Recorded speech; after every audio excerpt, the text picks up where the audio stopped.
আচ্ছা আর এক লাইন আছে বাকি লেখা ওটা একটু বুঝাই দিই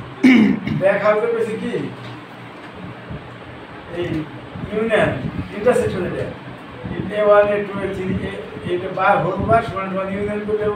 বার আলাদা হবে মানে হইলে এই কথাটা কি কইছি বিষয়টা প্রশ্ন বুঝেছি রে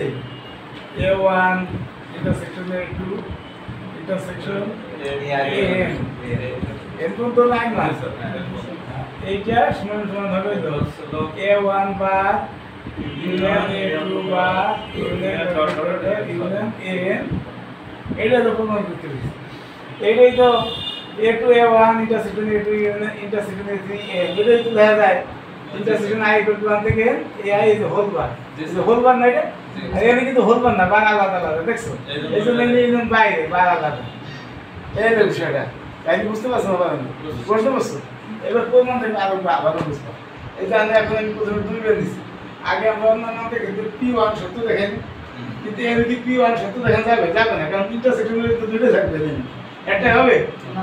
অন্যান্য ক্ষেত্রে তো P1 সত্য দেয় মানে এর একের দেয় সত্য দেয় কিন্তু এর একের দেয় সত্য দেওয়া যাবে না ইন্টারসেকশনকে একটা দিতে হয় ইউনিয়ন একটা মধ্যে হয় ইউনিয়ন কয়টা লাগে কমপক্ষে দুটো লাগে যদি P2 দিয়ে শুরু কথা বুঝছো এই জন্য আমরা দেখছি যে আয়ের মান 1 থেকে 2 8 তাহলে এটা কেন দেখা যায় না আর এই উপরে আমরা একটু ডিমর্গানের অনুসারে প্রমাণ দিছি এত x has that x belong to এত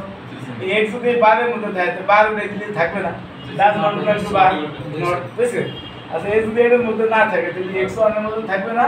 অথবা x2 স্যার এইখানে এসে দেখছিলাম আমরা যখনই থাকে ইন্টারসেকশন থাকে সেখানে এবং লেখে স্যার হ্যাঁ স্যার বলতেছি সেটাই আরে জন ইকুয়াল থাকে তো বিলংস টু থাকে তো এইটা এবং এ তো ডাজ নট বিলং টু এইটাই বলতে চাচ্ছিলাম এটা জানতে চাচ্ছিলাম হ্যাঁ জন কি এটা স্যার বলছে স্যার মানে জন বিলং টু থাকবে বিলং টু A1 ইন্টারসেকশন 8 এ তখন হবে এবং তখন হবে x1 A1 এর ভিতরে আছে এবং x এটার মধ্যে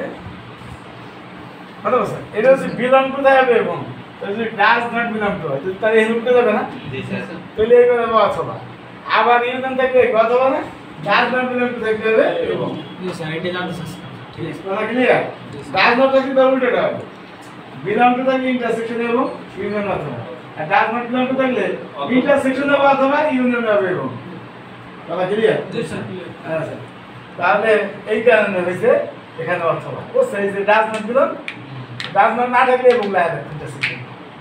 এটা আমরা অথবা লিখছি বুঝতে পারছো আর x যদি A1 এর ভিতর না থাকে তাহলে A1 বারের ভিতর থাকবে আবার x যদি A2 এর মধ্যে না থাকে তাহলে A2 বারের মধ্যে থাকবে তাহলে আমরা পেলাম কত এবার কিন্তু বিলং টু কিন্তু does not belong to x belong to A অথবা x বিলং টু B তো এনে অথবা থাকবে কি ইউনিয়ন এখন এখানে কিন্তু বিলং টু আছে ডাজ নট বিলং না এটা বিলং টু এটা তাহলে দুটো যদি বিলং টু থাকে অথবা তো কি হয় ইউনিয়ন এই যে অথবা দেখছে ইউনিয়ন কি কথা বলছো মানে x সাথে x বিলং টু এই সেট মানে এই সেটটা আর এই সেটটা এরকম দেখা যাবে জি স্যার ঠিক আছে তাহলে দাও তাহলে এই যে 2 ছিল ভিতরে দাও এটার মতই খালি এর জায়গা 2 দিছি 2 বাইরে তাহলে এই যে তাহলে এটা সমান নাম কি P2 সত্য এটা PN এর সংখ্যা এটা দুইটা দিছি তাহলে P2 সত্য তাহলে এটা দোষী যে নাম MPM সত্য তাহলে PM সত্য এর জায়গায় M এর জায়গায় M এখন আবার M প্লাস 1 এর দিকে কি হয় সত্য মধ্যে হয় কি আর M প্লাস 1 এর মানে না 1 2 3 4 M প্লাস 1 হয় এখন আমি এই 1 থেকে n পর্যন্ত এই দুটো নাম একসাথে হবে এটা কোথায় একটা এই দেন তাই কোন আর এটা আলাদা দেখি বুঝছি এখন কয়টা জিনিস আছে এই একটা এই দুটো তো তুমি যে P2 সত্য দেখাছ না P2 এই দুটো নিয়ে তো সত্যকে বলি প্রমাণ করছি P2 সত্য দুটোর দিকে কি সত্য তাহলে আমি এটা দিলাম একটা এটা দিলাম একটা দুটো দিয়ে সত্য তাহলে এইটা বা ইউনিয়নের জায়গায় আচ্ছা এইটা বা ইন্টারসেকশনের জায়গায় ইউনিয়ন দ্বিতীয়টা বা কি কথা বলছ না বুঝুন নাই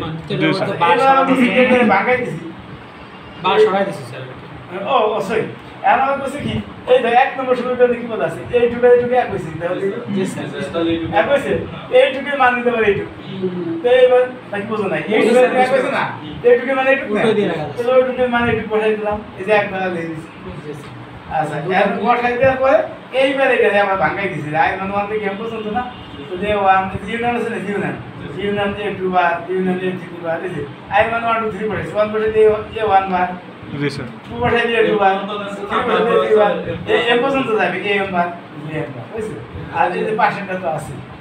তাহলে আমরা এই সব কটা আলাদা হয়ে গেছে না বার এদের রায় করতে এত থেকে ও একটু বুঝতেছি হোক না ওই জায়গায় AI বার আছে বুঝতে দিছি না বুঝাই দিতে দিতেছি হবে